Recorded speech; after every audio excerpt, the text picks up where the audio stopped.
Hey everybody, it's Debbie Starr here, and I have a quick tech tip for you.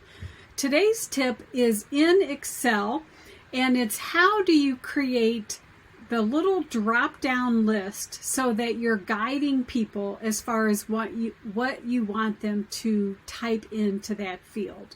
So here's a worksheet that I'm using, and I want to figure out where people are on the customer journey.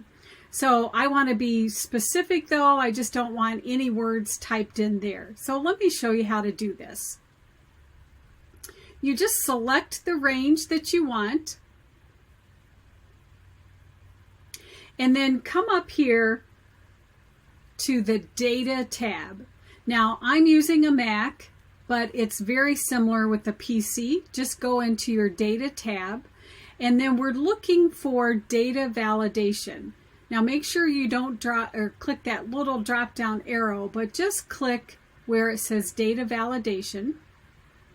And the default view that comes up, it will say any value.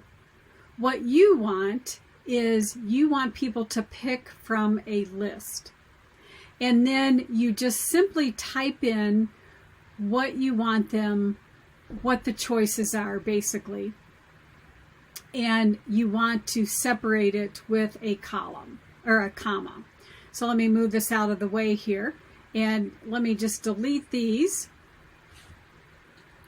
And so my clients, they're either going to be cold, warm, they might be existing clients, or maybe they come to me from a referral. So those are the main options that I want to input into that field. Separate it by comma. And I just say OK. Now let me just do a quick save of this worksheet. And now when I come up here and I go to type, notice the drop down is there, and here's the values that I put in.